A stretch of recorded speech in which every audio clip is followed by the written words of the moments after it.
Halo Hires, selamat datang kembali di X-Talk. Pada episode 2 ini, kami menampilkan tamu yang baru nih. Berbeda dengan sebelumnya, tamu kali ini kita bawa dari angkatan yang lumayan jauh dari kita yang jaket. Sebelumnya, aku kenalin dulu, nama aku Niko dari HI21. Dan aku Mujek dari Angkatan 21 juga. Nah, tamu kita ini yang pertama itu ada Kadibio dari HI angkatan 2016, di mana Kadibio ini saat ini berprofesi sebagai Customer Service Officer cabang Jakarta Selatan.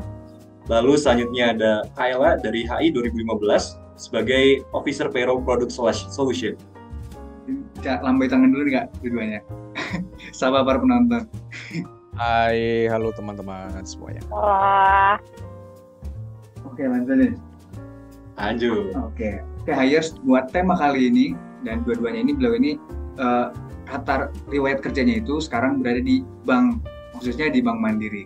Nah, makanya tema X-Talk kali ini kita akan berfokus pada peluang karir anak HI di dunia perbankan.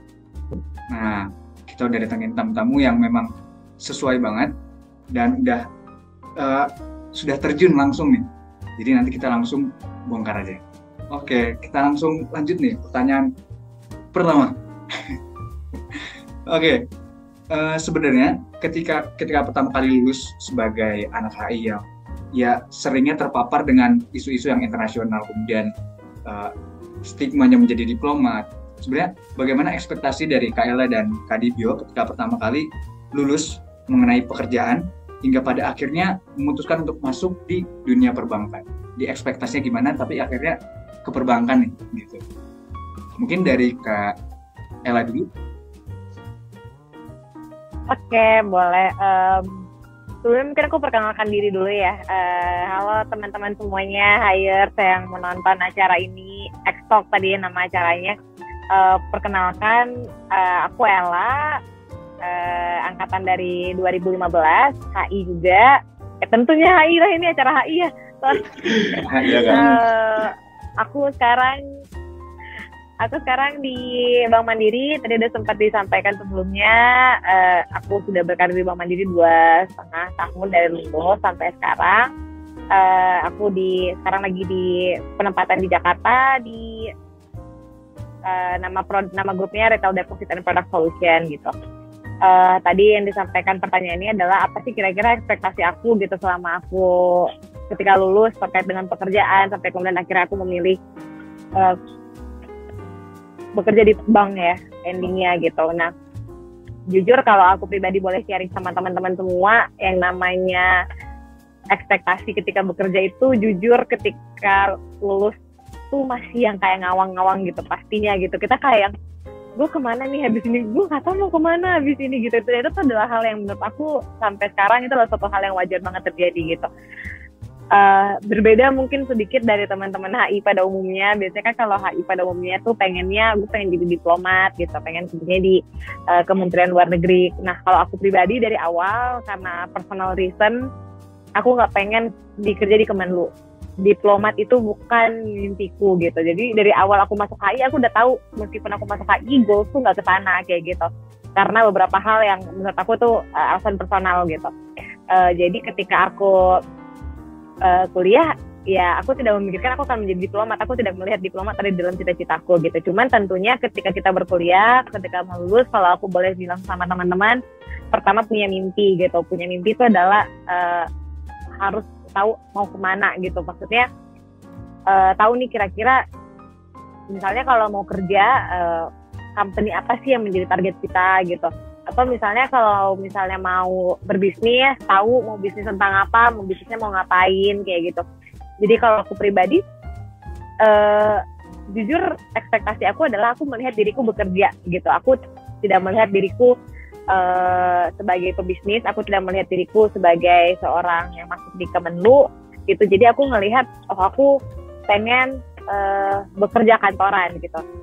Jadi ekspektasi aku itu tuh ketika aku OTW lulus gitu. Nah kemudian ketika aku hampir lulus, mungkin ketika masa-masa udah selesai skripsian, udah selesai sidang gitu-gitu, aku mulai tuh ngelis kayak perusahaan-perusahaan mana yang pengen aku capai gitu. Apa sih yang kira-kira pengen aku masukin perusahaan-perusahaannya yang menjadi dream company aku gitu.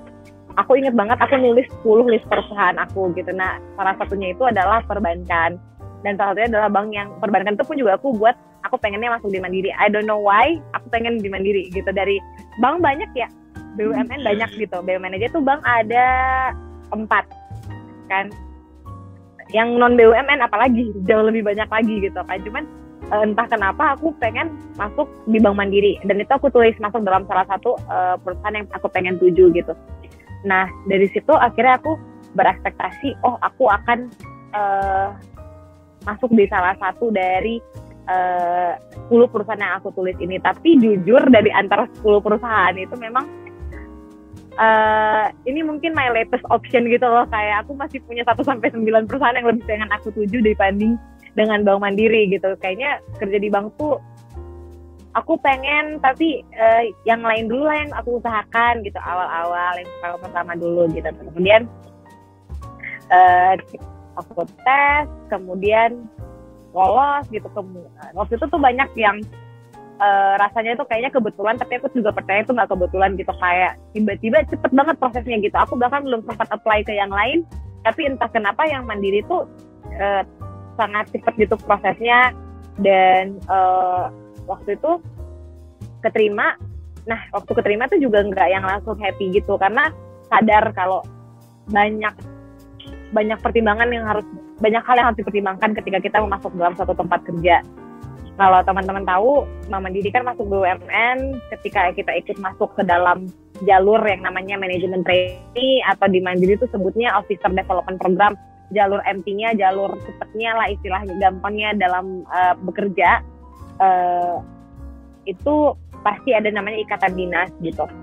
Ikatan dinas itu juga harus dipertimbangkan, di mana ketika kita menyetujui sesuatu, kita di dalam satu ikatan dinas bersama company tersebut, berarti kita nggak boleh keluar, nggak boleh resign sebelum waktunya kayak gitu. Jadi di Bank Mandiri misalnya sekian tahun, ya aku nggak boleh resign sampai sekian tahun itu selesai, dan itu kan namanya komitmen. Kemudian yang kedua, seperti yang sudah dan selalu terjadi di BUMN adalah bersedia ditempatkan di mana aja gitu kan. Itu juga satu pertimbangan, karena Indonesia ini ujung ke ujung luas gitu kan. Kalau ditempatkan di pusat sih, di pusat-pusat kota yang gede-gede nggak masalah, tapi itu chance-nya itu 1 dibandingkan berapa kota yang ada di Indonesia kayak gitu. Nah, itu juga harus dipertimbangkan, karena ketika kita sudah masuk ke dalam sebuah perusahaan, kita harus bisa menerima semua peraturan dan juga konsekuensinya kayak gitu. Ketiga, lingkup pekerjaan, kayak aduh bank tuh apa sih yang dikerjain kayak gitu. Orang cuma nabung, tarik duit doang kali ya kayak gitu ya. Pemikiran awal lah yang waktu itu. Sampai akhirnya ya memutuskan untuk oke lah, pertimbangan panjang, diskusi panjang lebar, akhirnya masuklah ke dunia perbankan, memutuskan untuk oke deh aku mau berkomitmen kerja di perusahaan ini sampai nanti nggak tahu kapan gitu. Mungkin bisa jadi in the meantime bisa pindah, atau misalnya aku terus-terusan sampai aku pensiun juga masih nggak tahu. Cuman itu yang menjadi titik balik aku mempertimbangkan 3 poin tadi sampai akhirnya aku sekarang kerja di bank. Oke, berarti tadi ada banyak pertimbangannya, meskipun sebenarnya banyak 9 list, itu lumayan banyak sih menurutku. 9 list lain perusahaan yang selain perbankan, tapi akhirnya memilih Bank Mandiri. Tapi kalau dari Kak Dibyo, apakah sama kemudian banyak yang sebenarnya tiba-tiba jadi cepet banget nih masuk di Bank Mandiri gitu? Atau ada pertimbangan yang lain, dan yang gimana kalau ceritanya dari Kak Dibyo? Oke, kalau dari aku sendiri, ya mungkin sebelumnya kenalan juga dulu ya. Perkenalkan buat teman-teman semuanya yang sedang menonton, aku Dibyo Susetio dari HI 2016. Seperti yang tadi dikenalkan tadi, aku saat ini ada di Jakarta, bertempatkan di Customer Service Officer. Untuk ekspektasi, pertama kali aku sendiri lulus, kenapa kok bisa nyemplung di perbankan, ini juga nggak terlepas dari kondisi saat itu ya, yang mana pandemi itu memukul banget, sangat-sangat memukul. Ya pasti nggak ada yang expect ya, namanya pandemi 2020 awal, pas banget Aku lulusnya juga September 2020, masih kenceng-kencengnya pandemi. Untuk ekspektasi awalnya, kalau nggak ada pandemi ya, awalnya ekspektasi aku sendiri ada ekspektasi untuk lanjut S2 atau mungkin aku terjunnya ke mungkin jurnalistik, karena aku juga into sport. Aku basicnya sport banget, aku anak olahraga banget, sangat pingin banget untuk bisa terjun yang masih sport related field gitulah. Tapi apa daya, ada pandemi, langsung aku harus 180 derajat banting setir, bisa dikatakan aku banting setir. Waktu itu akhirnya ekspektasiku adalah ketika baru lulus, ya udah yang penting aku dapat tempat yang sustain aja, karena ini pandemi nggak tahu selesainya kapan, tambah kayak gimana, ya udah aku cari yang sustain, tapi nggak yang terlalu sustain yang menyusahkan aku sendiri. Di situ aku mikir banyak sih waktu itu memang cari kerja pilihannya cukup beragam saat itu, apalagi banyak yang menawarkan pekerjaan yang WFH, yang remote, itu pilihan justru banyak, keterbatasan yang lain ya. Tapi aku akhirnya mempertimbangkan salah satunya perbankan ini, karena ekspektasiku adalah ya udah perbankan ini pasti sustain, apalagi BUMN. Istilahnya kalau sampai perbankan BUMN kolaps berarti ya negaranya kacau banget, yang which is ya kecil kemungkinan. Jadi akhirnya ekspektasiku ya udahlah, ini pandemi udah nggak jelas, S2 aku juga ragu pada akhirnya untuk mau pekerjaan yang idealis seperti mimpi juga ragu. Ya udahlah, cari yang sustain, yang aman. Istilahku akhirnya jadi main aman. Terjunlah aku ke perbankan. Dan catatan perbankan sini aku nggak yang ya udahlah yang penting asal kerja, juga nggak. Aku sendiri milih perbankan, terutama di Bank Mandiri ini tercatat sebagai BUMN, salah satu bank terbesar di Indonesia juga. Oh ya udahlah, mungkin siapa tahu masih ada HI-nya pun juga masih ada kok di Bank Mandiri ini, mungkin di international bankingnya, atau syukur-syukur bisa ke cabang luar negeri, why not gitulah. Ya udahlah, coba dulu lah, routing lulus gitu deh. Jadi kalau ekspektasiku pertama kali lulus ini juga ini adalah karena ada pandemi, aku harus banting setir untuk mencari yang sustain. Dan mungkin ini juga bisa jadi catatan buat teman-teman ya, karena mungkin di beberapa tahun ke depan kita juga nggak tahu teman-teman bakal experiencing sesuatu yang unik, mungkin who knows. Tetap persiapkan plan B. Kalau dari experienceku sendiri, persiapkan untuk yang sustain aja gitu, main aman. Tapi karena aku sendiri juga masih 1 tahun, aku juga belum tahu nih sustainnya sesustain apa ya. Tapi menurutku, bagiku ini cukup sustain untuk digeluti lah karir di perbankan gitu mungkin. Oke ya, berarti ya kalau Kadibio ceritanya memang karena pandemi akhirnya banting setir. Ya mungkin kalau lihat dari CV memang banyak atlet futsal ya gitu, jadi kiper masih pelatih ya. Ya mungkin kalau yang aku bisa lihat ternyata memang meskipun banyak stigmanya mungkin dari HI, kerennya mungkin ya itu masuk ke Komando dan Diplomat, tapi dari perbankan juga itu punya kelebihan sendiri, yaitu lebih sustain dan juga lebih pasti, dan juga dia ada jalurnya sendiri, dan juga meskipun membutuhkan komitmen yang kuat dari seperti bilang Kayla, tapi memang dengan sustainnya itu bisa menjadi poin yang sangat bagus, apalagi menghadapi dunia yang ya sekarang semakin dinamis lah, yang namanya pekerjaan dan ya dunia sekarang gitu. Mungkin pertanyaan selanjutnya nih.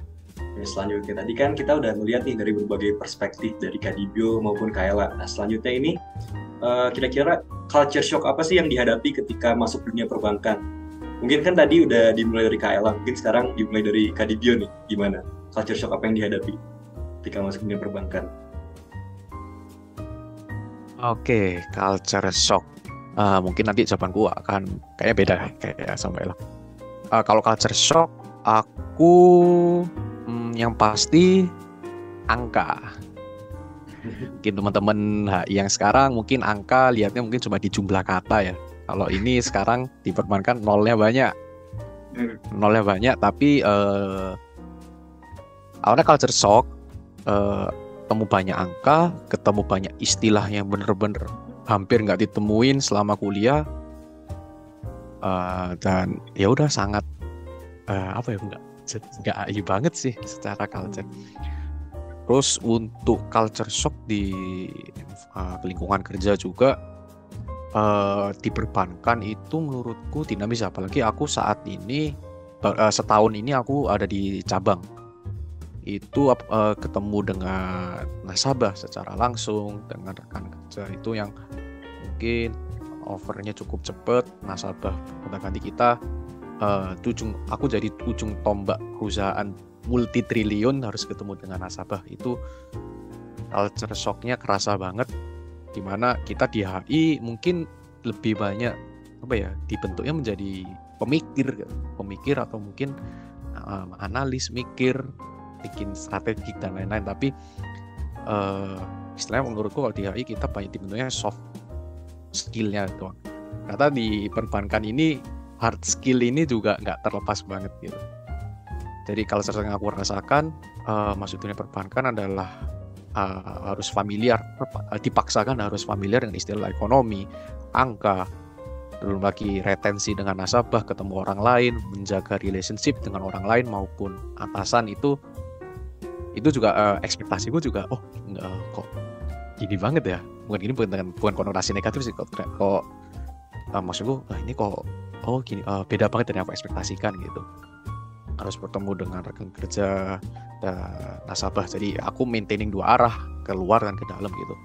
Jadi culture-nya macam-macam banget gitu, shock-nya juga macam-macam banget. Tapi kalau menurutku buat rekan-rekan teman-teman HI, kalau mungkin selama kuliah udah biasa dengan berorganisasi,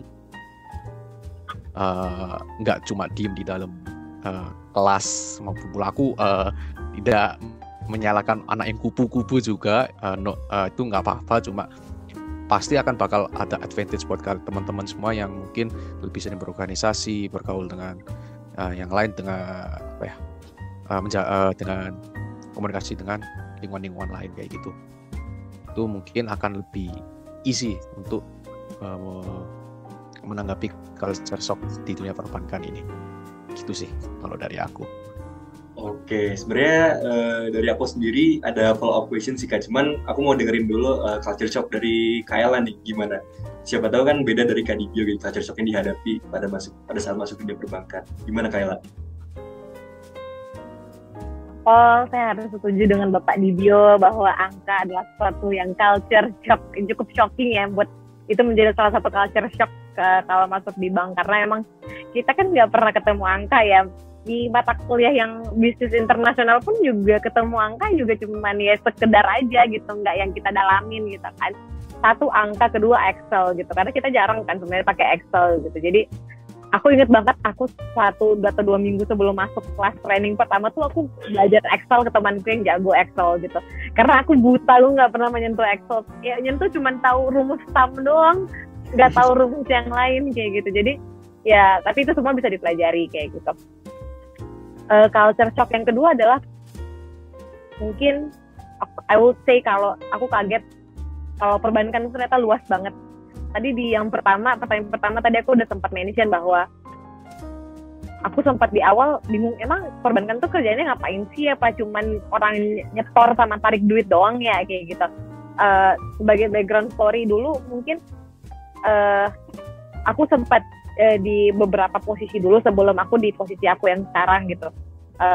Sebelumnya aku pernah di awal banget aku kerja, setelah training aku jadi customer service officer, bener sama seperti di Bio gitu. Cuman bedanya aku dulu di kota lain, aku di Makassar waktu itu, di Sulawesi Selatan di Makassar. Lalu kemudian setelah itu aku jadi executive assistant untuk regional CEO waktu itu. Lalu yang ketiga setelah itu aku dimutasi ke retail funding officer, itu di ngurusin produk tabungan lah ya, simpelnya itu ngurusin produk tabungan tapi untuk di wilayah-wilayah tertentu. Dan yang sekarang aku melihat dari sisi kantor pusat gitu, tapi tetap masih mengurus yang namanya tadi produk tabungan. Dari bagian-bagian itu tadi itu kan view-nya berbeda gitu. Dari aku di cabang, view-ku adalah seperti yang tadi Dibyo sampaikan, aku benar-benar face to face sama nasabah. View-ku adalah gimana sih caranya aku bisa mencapai target, semua bagian mencapai target ya, semua bagian. Cuman view-nya berbeda nih. Kalau benar-benar yang di cabang tuh aku benar-benar aku harus berhadapan sama nasabah, aku benar-benar eksekutor gitu.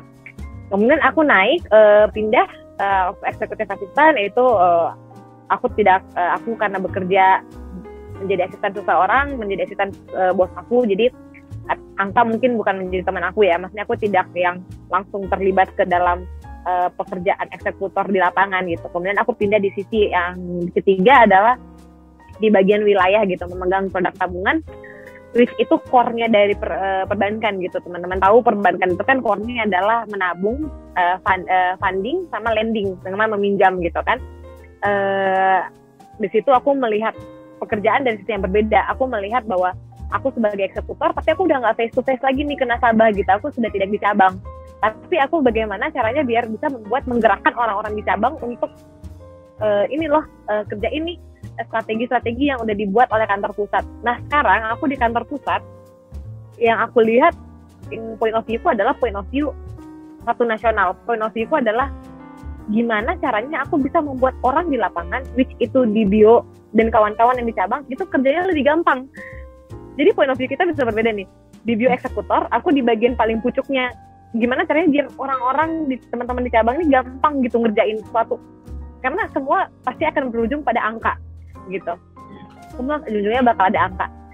Di situ aku ngelihat dari beberapa posisi itu, aku ngelihat bahwa perbankan itu luas banget gitu. Di situ aku belajar bahwa dulu yang aku pikirkan perbankan itu cuma orang nabung, orang narik duit, apa sih gitu. Ternyata perbankan tuh luas banget. Dari segi produk aja tuh, aku sebagai, misalnya kita sebagai teman-teman sebagai nasabah mahasiswa, misalnya nih teman-teman nasabah mandiri, nasabah bank mahasiswa, itu akan beda dengan segmentasi. Misalnya nih dosen-dosen di UNER sekarang, dosen-dosen HI kita, beda tuh segmentasinya dengan misalnya penjual toko, masih ada sih nggak sih toko fotokopi yang di dalam kampus tuh masih ada nggak sih? Kalau masih ada, itu segmentasinya kan beda lagi tuh sama penjaga kantin. Jadi banyak banget beda-beda, dan setiap orang itu touch-nya berbeda, setiap segmen itu touch-nya berbeda gitu. Itu baru ngomongin yang di sekitar, belum ngomongin company gede, banyak banget gitu. Yang akhirnya membuat aku sadar bahwa perbankan itu sangat riuh sebenarnya. Jadi banyak tuh yang bisa dipelajari gitu. Jadi aku merasakan bahwa aku 2,5 tahun, tentu di awal-awal aku masuk, aku tidak mengelak bahwa banyak banget struggle aku masuk ketika aku pertama kali belajar. Tapi sejauh ini semakin banyak aku bisa melihat dari berbagai macam point of view, aku ngerasa banyak hal yang bisa aku pelajari gitu sambil aku bekerja di perbankan. Gak cuman basic ekonomi, gak cuman hard skill yang tadi disampaikan oleh Dibio, tapi aku juga belajar gimana cara membuat strategi yang baik gitu. Gimana sih caranya kalau kita punya sesuatu yang pengen dijual, cara marketingnya ini gimana sih yang gampang gitu. Entah pakai program, entah dari sisi kreatif. Aku juga belajar cara membuat campaign yang menarik itu seperti apa. Aku belajar kalau mau buat video itu buatnya seperti apa, artisnya harus seperti apa, konsepnya harus seperti apa. Ngomongin target iya, ngomongin penjualan iya. Kita mau mempermudah sistem juga, belajar dari sisi IT-nya juga kayak gitu. Jadi bener-bener yang wah ini end to end banget gitu. Jadi banyak banget yang bisa dipelajari. Itu membuat aku culture shock, tapi culture shock dalam artian bahwa aku happy karena aku bisa belajar banyak hal gitu. Bisa dari ekonomi, strategi, marketing, kreatif, IT dan lain sebagainya itu bisa dipelajari semua gitu dengan bekerja di satu tempat ini. Kayak gitu sih kalau dari aku. Oke, tadi kan dari Kayla sama Kak Dibu udah menyampaikan kan culture shock dari masing-masing.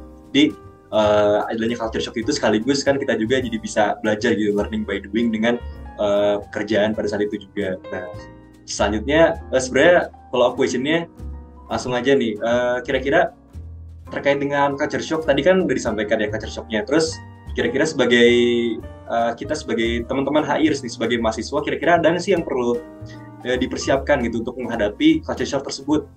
Apalagi mahasiswa yang tertarik untuk melanjutkan pekerjaannya di dunia perbankan.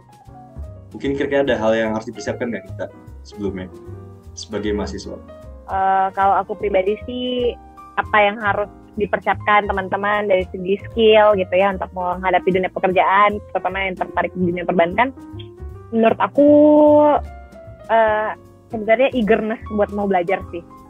Itu aku nggak tahu itu termasuk dalam skill atau enggak, tapi menurut aku semua bisa dipelajari gitu. Yang tadi aku sampaikan, yang tadi Mas Dibio sampaikan itu semua hal-hal yang sebenarnya bisa kita pelajari gitu loh. Semuanya tuh bisa kita bisa adaptasi gitu. Sama mungkin juga agile, harus bisa beradaptasi gitu. Keadaan berubah, jujur di perbankan juga kita tiap tahun, bahkan janganlah hitungan tahun, tiap bulan aja tuh ada hal-hal baru yang harus kita adaptasi lagi gitu. Setiap bulan itu ada aja yang kayak perubahan A, B, C, D, F, G, bukan karena manajemennya labil gitu, tapi lebih ke karena kita harus mengikuti perkembangan zaman gitu. Sekarang mungkin kalau teman-teman sadar, orang sekarang nggak bawa kartu debit juga nggak masalah kayak gitu. Orang bawa HP aja semua udah bisa kayak gitu. Nah itu kan perkembangan di dalamnya itu semua itu kita pelajari juga, kita harus agile juga gitu. Dari sisi manapun, dari sisi misalnya tempat di bidang video sekarang, bidang aku sekarang itu semua butuh adaptasi gitu. Kita harus agile. Jangan mau belajar dari zaman kuliah bahwa jangan mau tertutup terhadap perubahan, harus terbuka terhadap perubahan gitu. Jadi terus kalau aku pribadi juga aku ngerasa di HI itu juga banyak belajarnya terkait dengan critical thinking sih sebenarnya gitu kan. Kita banyak diajarin nih critical thinking dari kita buat paper gitu, analisa kayak gitu, itu bakal berguna banget gitu. Tidak ada yang ilmu yang tidak dipakai sih menurut aku. Terus kalau di HI juga kita kan sering banget tuh presentasi kayak gitu. Kita sering mengemukakan pendapat gitu, meskipun mungkin bukan kita yang present tapi kita diskusi sama teman-teman gitu. Itu berguna banget. Sampai di pekerjaan itu kan berguna banget.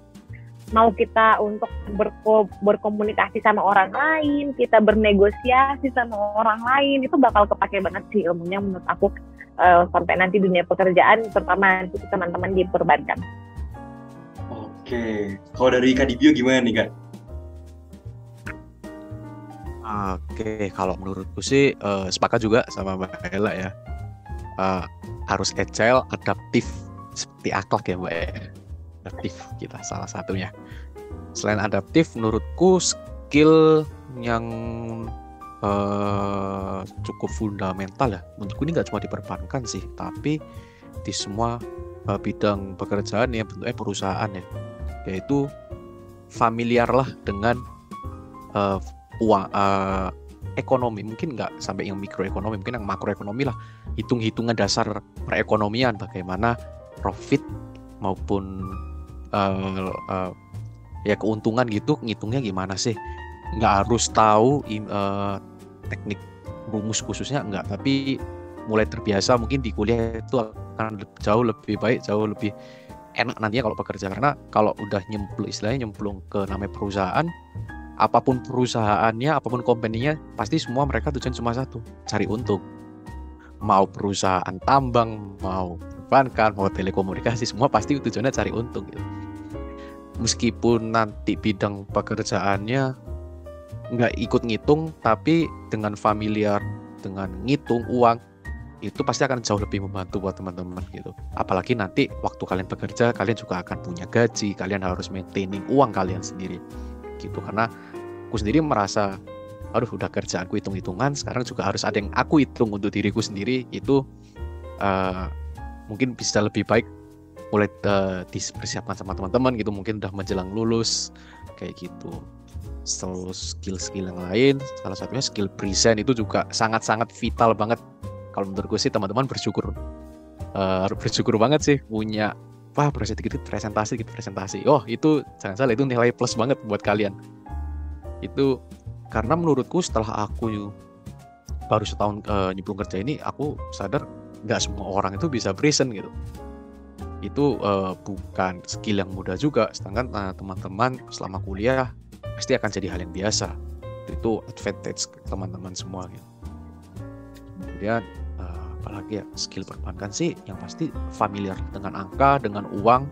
Jangan terlalu kagok ya, apaan sih ntar mungkin aku kerjanya paling cuma nganalis, mungkin cuma bikin review gitu ya. Jangan salah, itu apapun pekerjaan kalian, pasti akan ada kaitannya dengan hitung-hitungan gitu. Itu inevitable menurutku. Entah menghitung pekerjaan kalian atau menghitung uang kalian sendiri gitu. Gitu. Jadi ya mungkin itu aja sih menurutku, skill biar nggak culture shock, atau mungkin skill yang bisa dipakai di perbankan nantinya gitu. Oke, bener banget nih apa yang dibilang sama Kak Tibio sama Kak Ayla. Jadi semasa kuliah ini kita harus punya beberapa skill nih yang penting ya. Yang pertama itu ada eager, agile, adaptif, dan jangan lupa juga kita juga harus juga peka gitu dengan dunia perekonomian gitu. Jadi kan kuliah di HI ini ada juga kan matkul ekonomi. Nah itu jangan cuman kayak belajar demi dapat nilai bagus doang, tapi juga ingat demi masa depan. Siapa tahu kan jodoh kita pekerjaannya di dunia perekonomian atau khususnya di dunia perbankan gitu. Nah, kalau dari Jack gimana nih, Jack? Ya, benar. Jadi aku dapat banget sih kata-katanya kayak aku sendiri ngalamin kayak jadi mahasiswa ketemu matkul pengantar ekonomi makro. Wah, itu udah bawaannya udah wah ini ekonomi angka-angka nih gitu kan, rumus-rumus nih. Tapi ternyata emang seperti kata Kak Digo ya, ketemu angka itu nanti bakal di dunia pekerjaan atau di real life itu sesuatu yang inevitable gitu kan. Itu bisa jadi quotes malam ini sih. Tapi pertanyaan selanjutnya, kemudian dari dengan segala skill yang bisa dipakai dari HI dan sebagai mahasiswa HI di dunia perbankan, tapi seberapa besar sih atau bagaimana sih sebenarnya prospek atau kans dari anak HI untuk masuk di dunia perbankan sebenarnya? Ini kan sesuatu yang cukup lead-nya cukup besar gitu untuk dari dunia HI ke dunia perbankan. Tapi sebenarnya prospeknya seberapa besar atau bagaimana sebenarnya Prof? Peluang masuk tetap besar. I will say besar karena maksud aku gini, perbankan tuh tidak mengharuskan jurusan apapun, dia tidak spesifik gitu, unless kamu masuknya ke IT. IT itu adalah sesuatu yang spesialis gitu. Memang IT biasanya kita akan menerima orang-orang yang jurusannya atau kuliahnya atau punya pengalaman di bidang IT gitu. Tapi other than that semuanya sama gitu, tidak mengharuskan jurusan tertentu. Dan seperti yang tadi sempat aku sampaikan sebelumnya bahwa segala sesuatu tuh bisa dipelajari kayak gitu. Nggak ada yang nggak bisa dipelajari. Jadi peluang masuknya besar, peluang survival pun juga besar gitu. Tergantung seberapa besar kamu mau belajar gitu, tergantung seberapa besar kamu agile, mau adaptif gitu. Kalau menurutku prospek lulusan HI di perbankan ini aku bilangnya adalah prospeknya nggak kecil, jangan khawatir. Karena apa? Karena kalau udah masuk ke perbankan sendiri, katakan sebagai fresh graduate, nggak usah khawatir karena meskipun saingan kita, kompetitor kita yang sama-sama masuk perbankan itu juga background ekonomi, masuk perbankan pun itu rasanya kayak sama-sama belajar dari nol. Jadi kalau menurutku nggak usah khawatir dengan prospeknya dan nanti tantangan yang akan dihadapi di perbankan, karena menurutku kalau udah masuk perbankan mau ilmu apapun pasti mulai dari nol. Makanya kan mungkin banyak yang kayak bandwagon kalau jurusan pertanian pasti masuk bank gitu, mungkin jokes biasanya IPB. Karena IPB larinya ke bank gitu nggak sih kalau nggak salah. Itu menurutku karena masuk perbankan itu karena menurutku orang masuk perbankan itu kesannya juga belajar dari nol gitu.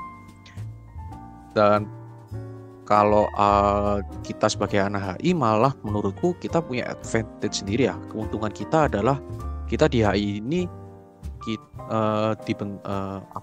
aku merasanya adalah dibentuknya kita sebagai generalis. Kita harus bisa semuanya. Kita belajar politik kan, ada politik belajar, ekonomi kena juga, sosiologi kena juga, sejarah kena, apalagi analisis kena gitu. Sedangkan nanti kalau udah masuk perbankan itu pun rasanya mungkin berkaitan kata Mbak Ella juga dengan agility itu nanti ya kita akhirnya adaptasi dengan perubahan lingkungan kerja itu akan jauh lebih mudah karena kita sendiri sejak dari kuliah pun udah biasa ketemu banyak hal gitu, gak cuma fokus satu bidang gitu. Jadi kalau masuk perbankan menurutku malah diuntungkan dengan kita bentuknya itu sebagai generalis, kita harus bisa general, kita harus bisa banyak gitu. Iya. Dari sampaikan Kak Digo dan Kayla, 2 poin yang menurut aku penting untuk bisa kansnya besar dan juga survive di dunia perbankan itu adaptif dan juga komitmennya, kemauannya. Itu yang teman-teman hires harus pegang ketika nanti mau masuk di, bahkan bukan di perbankan aja atau dimanapun itu, dua itu menjadi hal yang harus penting untuk teman-teman hires di survive. Jadi jangan ragu nih teman-teman hires buat masuk ke dunia perbankan, apalagi Bank Mandiri kayaknya. Mungkin terima kasih kepada Kak Dibyo dan Kak Ella yang telah meluangkan waktunya. Sampai jumpa di lain kesempatan. Juga terima kasih teman-teman hires yang sudah menonton. Sampai jumpa. Sampai jumpa teman-teman hires. Terima kasih teman-teman.